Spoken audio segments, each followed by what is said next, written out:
I'm Natalia Lobach, and this is Change Course. Leading and lagging. This episode this week is actually based around a question that I got from one of the listeners. So thank you to everyone who is listening, and thank you for this question.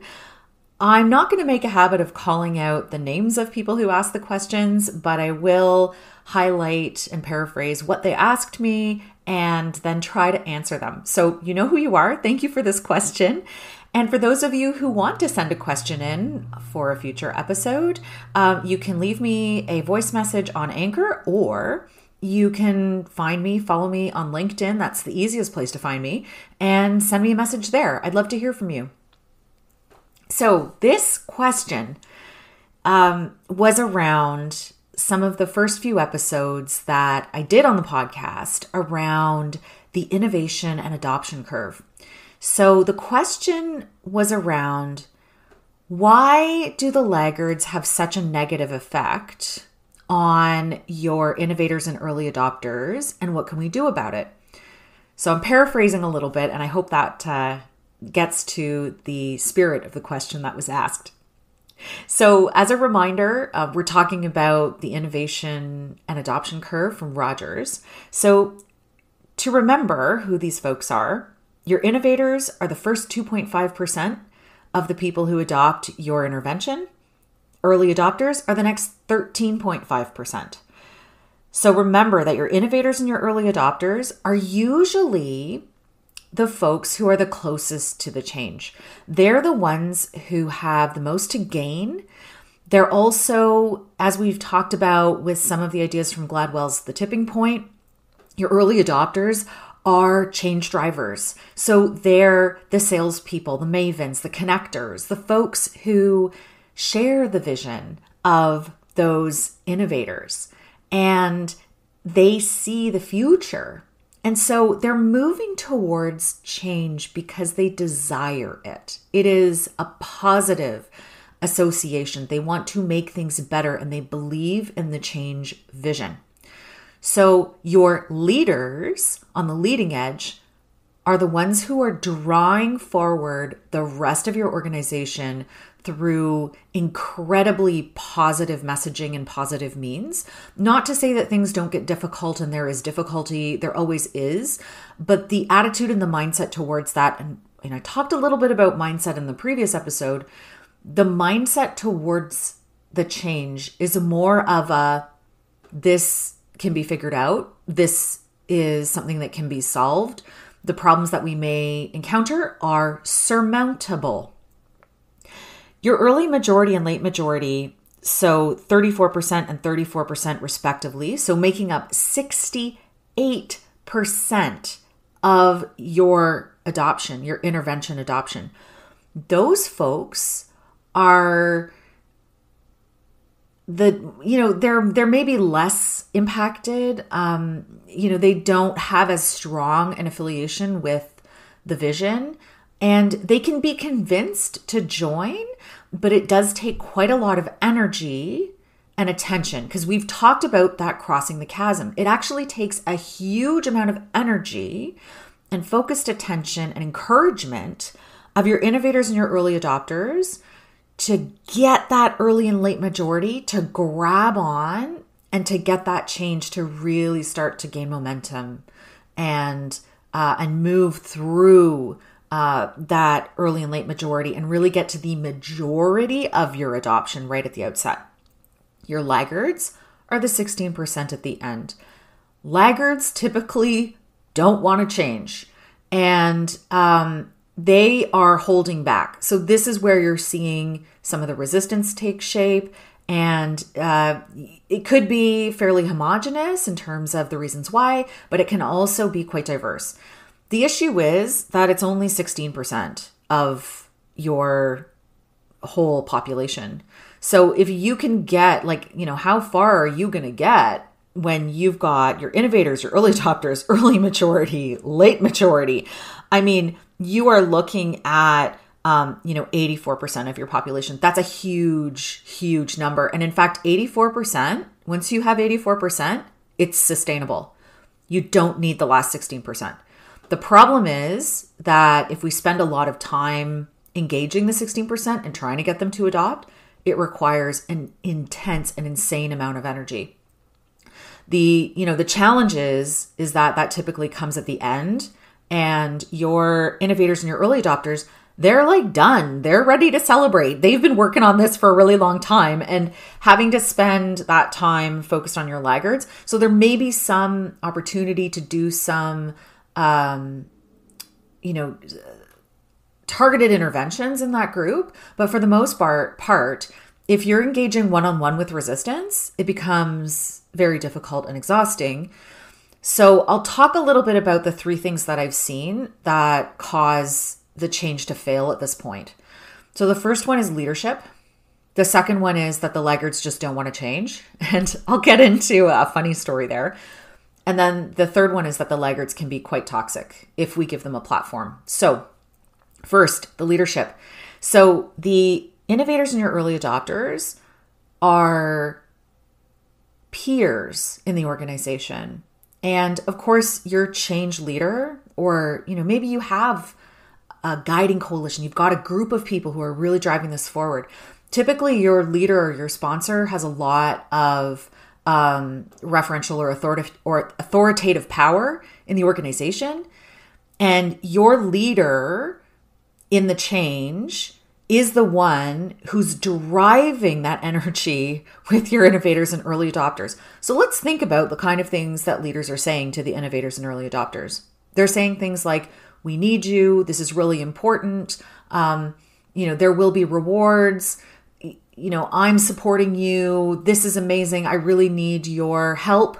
And they're really boosting up and asking for a lot of investment from the innovators and early adopters in order to help them pull the rest of the organization through.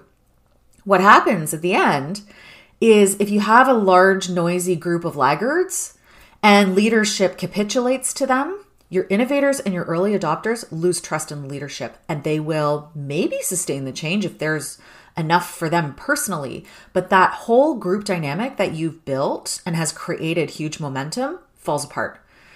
And we've seen this a little bit in what's been happening in our world lately.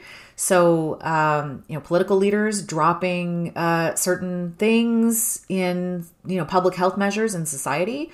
Well, think about what messaging was coming, a year ago, 9-10 months ago around, what was important, and asking innovators and early adopters to invest and to help and to push this, big preventative public health piece forward.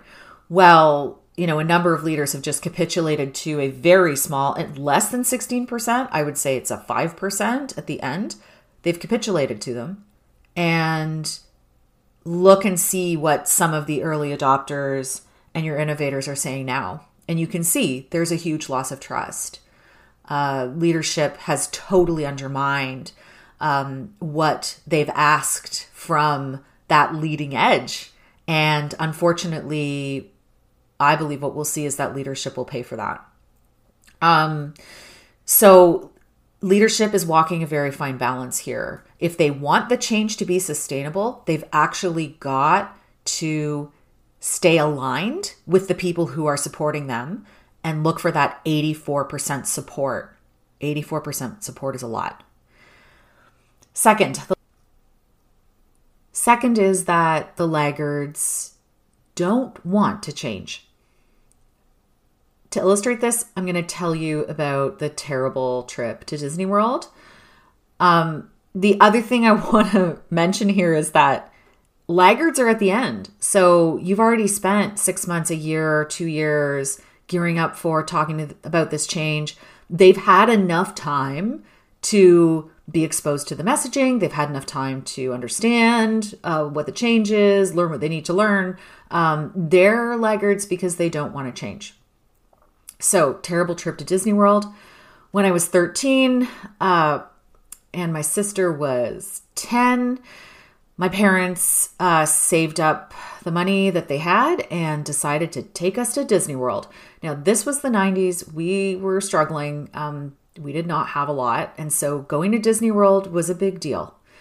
And I was 13, so incredibly self-conscious. I wore glasses. It was a hard time for a 13-year-old girl. And the one thing that my parents had agreed to let happen was for me to get contact lenses. But I wasn't allowed to have a lot of contact lenses. So like I had to really take care of them. That was, really, really important. And I still remember what this feels like, actually. And I'm sure many of you remember what it feels like to be 13. So, I had this sort of pressure hanging over me of, thou shalt not lose your contact lenses because they're so expensive. We can't really afford to constantly replace them. So you better be responsible. Over top of, we're going to Disney World, and me not wanting to look horrible in my own mind, didn't want to wear my glasses. So I only brought my contacts. I left my glasses at home. So we get to Disney World. We go on a ride. I lose a contact. And it is the end of my 13-year-old world. So what do? Well, my parents are like, we are continuing this vacation. And so we went to the beach. And me, 13 years old, did not want to go to the beach because I had an old pair of glasses with me that I like to wear at night. And they were ugly and I didn't want to wear them. And I didn't have my contacts and I couldn't see. So what did my parents do? They said, well, we are going to the beach. Your sister is coming with us and you can stay here in this hotel room. And by the way, don't open the door to anybody, which didn't happen. And also it was the 90s, so it was a different time. But regardless, nothing bad happened to me. I stayed in the hotel room for 3 days and stewed in my own bad mood for 3 days. And the rest of my family went to the beach. After 3 days, I decided I was being stupid and I decided to join my family. And what happened? My family were happy to see me and we had a great time together. So as a parent now, I kind of laugh at the folly of my 13-year-old self, but my parents were really good parents and they were great change leaders because what did they do? They realized that I didn't want to change. They didn't try to argue with me. They didn't waste time and energy ruining their vacation because they were right next to the beach. So what did they do? They went to the beach. Essentially, accepting that laggards don't want to change is actually better for you and better for everyone. Just let them go. Third is that laggards can be quite toxic. They're not handling their own emotions well.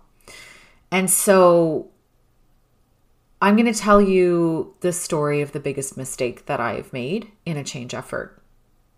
So I was working on a technology implementation at an organization that had a pretty toxic culture. The cultural environment that we were working in was one of everyone needs to be happy. Everyone needs to adopt. Everyone, you have to please everybody. So it was a highly people-pleasing culture. So people who were really negative, squeaky wheels, that kind of thing, they got a lot of attention. Now, this is not part of the way that I implement change. And so there was some conflict there. We were at the end of the change effort. We were in the middle of implementation. We'd been working on this for 2 years.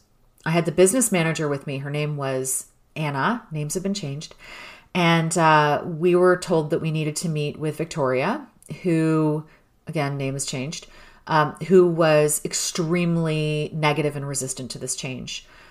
Now, after a few efforts on my part to say this is a bad idea, I really don't think we should do this, we ended up having to meet with her. And in hindsight, I realized I never should have taken this meeting because what happened was we all went into the room and Victoria unleashed her angry feelings and yelled, said extremely toxic and horrible things to the business manager and her team and to me. And this was absolutely her not handling her emotions well. This was also a byproduct of the culture that we were in. And I was shocked. I had no idea that this would, I typically think that people will respond and react in professional and respectful ways. And this was the most disrespectful and toxic conversation interaction that I have ever witnessed. I just want to make clear that everybody in the room was a woman. So there wasn't any, there weren't any gender differences. There were also not any racial differences. So, that piece of it, that could have been another factor, but in this particular conversation, it wasn't. The other thing was that Victoria was not a person who had a lot of authoritative power in the organization. She was an assistant, and the person she was assisting also didn't have a lot of power. So we were really looking at a very small department that didn't have a lot of sway in the organization. But Victoria had been there a really long time and had a lot of friends. And so that was sort of where her, feeling of power came from. But that's all it was. The thing that happened after the meeting, so I shut down the meeting as quickly as I could. It took me a few minutes to figure out how the heck I was going to get out of there and get the team out of there. Probably in all, it lasted about 15 minutes. And the result and the emotional effect on Anna and her team was so difficult to overcome. It took us months to come back from that. And Anna and her team were innovators. They were the ones who saw the vision. They were the ones who'd, invested a ton of their time into making this happen and to making this work. And a 15-minute conversation with one person who was an angry, toxic laggard completely unseated the progress that we had made. And it took us so long to come back from that. In hindsight, I realized that wasn't worth it. It didn't matter. There was no appropriate way for that conversation to happen. If Victoria was angry, she'd had already 2 years to talk about that. What it was her feeling that she was able to unleash that anger and toxicity on other people. And that's not something that you want your team to engage in. It's not something that helps your change effort. It's something that I really regret. And maybe I had to have that experience to know that I never want to have that experience again and how to avoid it. And I'm sharing it with you in hopes that that doesn't happen to you. So I hope that helps clarify a little bit about why at the end of a change effort, we don't want to pay a whole lot of attention to laggards. And looking at the leadership factors, just the emotional factors around like laggards just don't want to change. They've had enough chances. And also that, once you get to the end, you can encounter really toxic behavior. Thank you for listening. And I look forward to hearing more questions from you. So follow me on LinkedIn, send me a note there, or leave me a voice message on Anchor. And I look forward to answering your questions in future episodes. Thank you for listening. If you enjoyed what you heard, I invite you to like, share, rate, and subscribe because it helps others find us. You can find our show notes on our website at www.charthouse.ca, where each episode has a page under the Change Course podcast. So anything that I referenced in today's episode will be posted there so you can find it. While you're visiting us, sign up for the Change Navigator newsletter. You'll get a monthly dispatch of all things change, what we're working on, and our latest research. Our music is Levity by Emily Klassen. Change Course is available wherever you listen to podcasts. We also have an accessible version on YouTube with fully edited captions. You can find the link to our YouTube channel in the show notes. Thank you again for listening, and remember, it's never too late to change course.